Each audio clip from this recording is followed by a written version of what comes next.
Hello everybody, how are you all? Welcome back to our channel Spoken English Classes. First time kanaka mana channel చూస్తున్నట్లయితే please subscribe to our channel. Today we are going to discuss about the daily usage English sentences by using past perfect tense. Before going to practice the sentences, we should know the structure of the past perfect tense. Look at the structure here.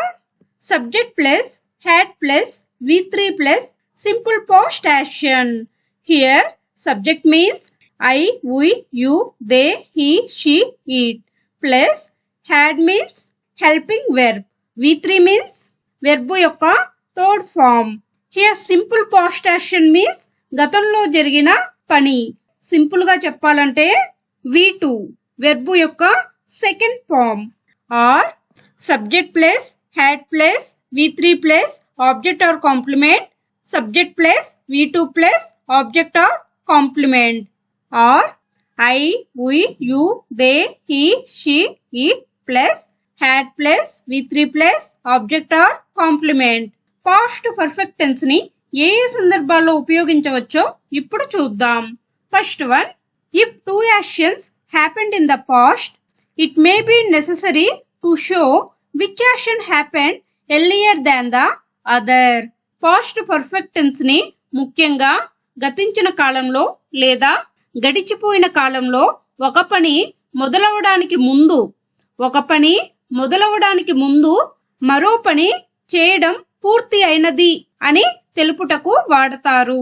అంటే for example, నేను railway station కి వెళ్ళేటప్పటికే train వెళ్ళిపోయింది. అంటే నేను ఇంకా railway station కి వెళ్ళలేదు, కానీ ట్రైన్ వెళ్ళిపోయింది. అంటే ఒక పని జరిగిపోయింది. ఒక పని స్టార్ట్ కాకముందే ఇంకో పని అయిపోయింది అని అర్థం. I will tell you one more example. Try to understand the concept. నేను గొడుగు కొనేటప్పటికే వర్షం పడడం మొదలైంది. అంటే అప్పటికి నేను ఇంకా గొడుగు కొనలేదు, కానీ వర్షం పడింది. అంటే వర్షం పడ్డం అనేది అయిపోయింది, కానీ ఇంకా అప్పటికి నేను గొడుగు కొనలేదు. అంటే ఆ పని అప్పటికి మొదలు అవలేదు. I hope you got it the point. ఇంకా ఏ సందర్భాల్లో ఉపయోగించొచ్చో ఇప్పుడు చూద్దాం. See here, to describe an action completed before a certain moment in the past. అంటే గతంలో ఒక నిర్దిష్ట క్షణం లేదా సమయం ముందు పూర్తి చేసిన చర్యను వివరించడానికి వాడతారు. ఫర్ ఎగ్జాంపుల్, నేను నిన్న రాత్రి 9 గంటలకే పడుకున్నాను. ఇక్కడ నిన్న రాత్రి అనేది గతం. ఆ గతంలో 9 గంటలకే పడుకున్నాను అని చెప్తున్నా. అంటే గతంలో ఒక నిర్దిష్ట సమయం అనేది నేను చెప్తున్నాను, కాబట్టి ఈ టెన్స్ ని అలాంటి సందర్భాల్లో ఉపయోగించవచ్చు. ఇంకా ఏ సందర్భాల్లో ఉపయోగించవచ్చు? It is also used to describe the rejected conditions. అంటే కండిషన్స్ దట్ డిడెంట్ అక్కర్. ఈ టెన్స్ ప్రతికూల పరిస్థితుల్ని వివరించడానికి కూడా ఉపయోగపడుతుంది. అంటే పాస్ట్ లో జరగని పనులు ఉంటాయి కదా, అలాంటి సిచ్యువేషన్స్ ని తెలుపుటకు కూడా ఈ టెన్స్ ని ఉపయోగిస్తారు. Here take one example. ఆమె అతన్ని అడిగితే అతను ఆమెను డ్రాప్ చేసి ఉండేవాడు. అంటే అతన్ని అడిగితే, కానీ ఆమె అతన్ని అడగలేదు. అతను కూడా ఆమెను డ్రాప్ చేయలేదు. అంటే ఇక్కడ రెండు పనులు జరగలేదు. ఆమె అతన్ని అడగలేదు, అతను ఆమెను డ్రాప్ చేయలేదు. ఇలాంటి సందర్భాల్లో ఈ టెన్స్ ని ఉపయోగించవచ్చు. Take one more example. అతను వచ్చి ఉంటే నేను అతనికి సహాయం చేసి ఉండేవాడిని. అంటే అతను రాలేదు కాబట్టి అతనికి సహాయం చేయలేదు. అతను రాలేదు, సహాయం చేయడం జరగలేదు. ఇలాంటి సందర్భాల్లో కూడా పాస్ట్ పర్ఫెక్ట్ టెన్స్ ని యూస్ చేయొచ్చు. I hope you got it my point. Now, based on this structure, based on this information, we are going to practice the sentences. Let's get started. First one, నేను నిన్న రాత్రి 9 గంటలకు పడుకున్నాను. నేను నిన్న రాత్రి 9 గంటలకు పడుకున్నాను. ఈ సెంటెన్స్ ని ఇంగ్లీష్ లో ఎలా చెప్పాలంటే I had gone to bed by 9 p.m. last night. I had gone to bed by 9 p.m. last night. ఇది positive sentence. Take one more sentence. ఆమె నిన్న రాత్రి 9 గంటలకు పడుకుంది. ఆమె నిన్న రాత్రి 9 గంటలకు పడుకుంది. ఈ సెంటెన్స్ ని ఇంగ్లీష్ లో ఎలా చెప్పాలంటే she had gone to bed by 9 PM last night. She had gone to bed by 9 PM last night. ఇది కూడా పాజిటివ్ సెంటెన్స్. నెక్స్ట్ వన్, అతను తిట్టాకే నేను కొట్టాను. అతను తిట్టాకే నేను కొట్టాను. ఈ సెంటెన్స్ ని ఇంగ్లీష్ లో ఎలా చెప్పాలంటే I bet him after he had scolded me. I bet him after he had scolded me. Take one more sentence. అతను వచ్చి ఉంటే నేను అతనికి సహాయం చేసి ఉండేవాడిని. అతను వచ్చి ఉంటే నేను అతనికి సహాయం చేసి ఉండేవాడిని. ఈ సెంటెన్స్ ని ఇంగ్లీష్ లో ఎలా చెప్పాలంటే if he had come I would have helped him. If he had come I would have helped him.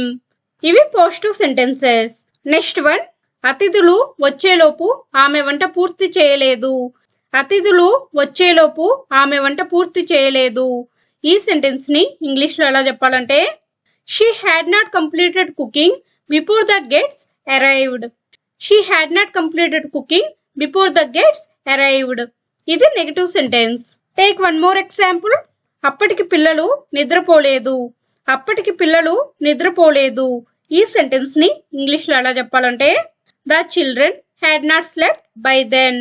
The children had not slept by then. ఇది నెగటివ్ సెంటెన్స్.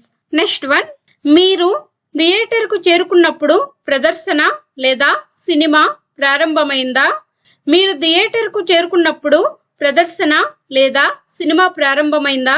ఈ సెంటెన్స్ ని ఇంగ్లీష్ లో ఎలా చెప్పాలంటే had the show began when you reached the theatre. Had the show began when you reached the theatre. ఇది positive interrogative sentence. Take one more example. మీరు పరీక్ష పూర్తి చేయడానికి ముందు బెల్ మోగించారా.